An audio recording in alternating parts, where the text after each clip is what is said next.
Bersama saya Lalu Agil Alimran dalam video UTS Geomorfologi Pendidikan Geografi Universitas Hamzah-Wadi, langsung dari studio kamar Lalu Agil Alimran.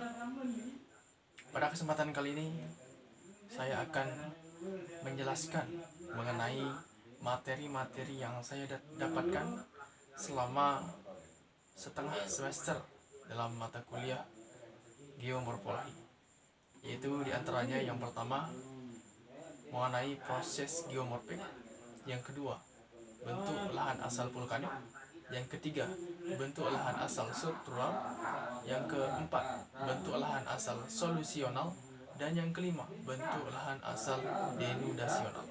Oleh karena itu saya harapkan kepada seluruh pemirsa, para penonton, agar tetap stay tune menyimak video yang saya sampaikan, dan semoga apa yang saya sampaikan ini bermanfaat untuk teman-teman sekalian. Baiklah, langsung saja kita mulai dari yang pertama, yaitu mengenai proses geomorfik. Apa itu proses geomorfik? Proses geomorfik merupakan semua bentuk perubahan fisik dan kimia yang memberikan efek bervariasi pada suatu bentuk muka bumi. Proses ini dapat dibedakan menjadi tiga, yaitu proses eksogen, proses endogen, dan proses ekstraterestrial.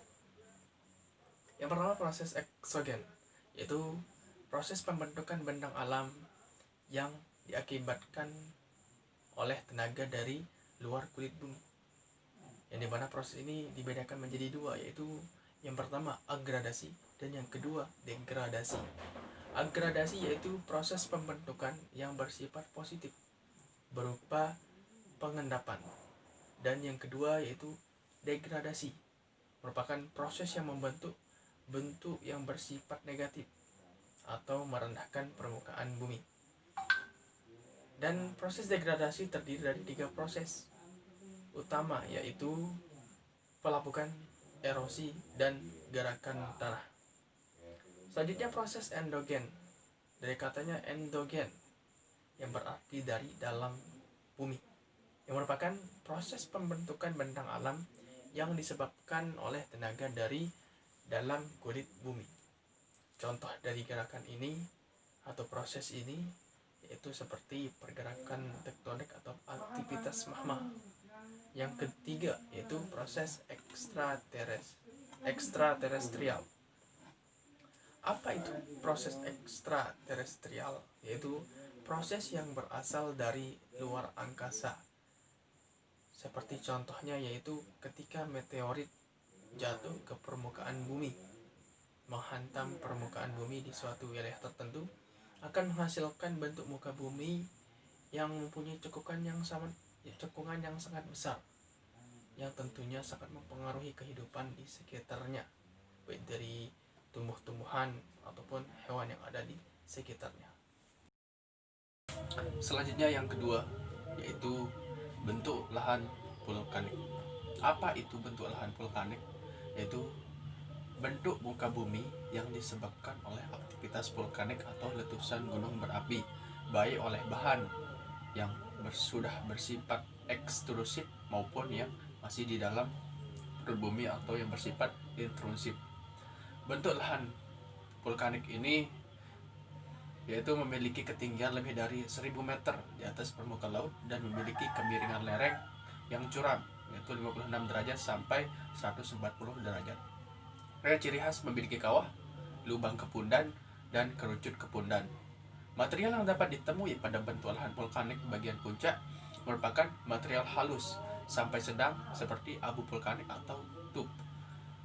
Pada lereng bagian tengah lelehan lava dan lahar, serta pada bagian lereng bawah berupa endapan rempah-rempah gunung api atau tepra.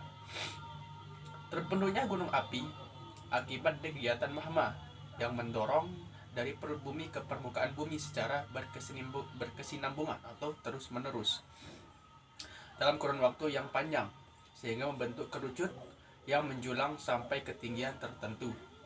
Suatu saat mengalami erupsi yang cukup hebat, mengakibatkan puncak kepundan menjadi tumpul.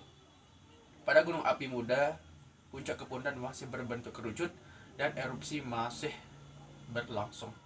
Contohnya seperti gunung api Merapi di Jawa Tengah, Yogyakarta. Selanjutnya yang ketiga yaitu bentuk lahan asal struktural. Bentuk lahan asal struktural terbentuk karena adanya proses endogen berupa tektonisme atau dianthropisme.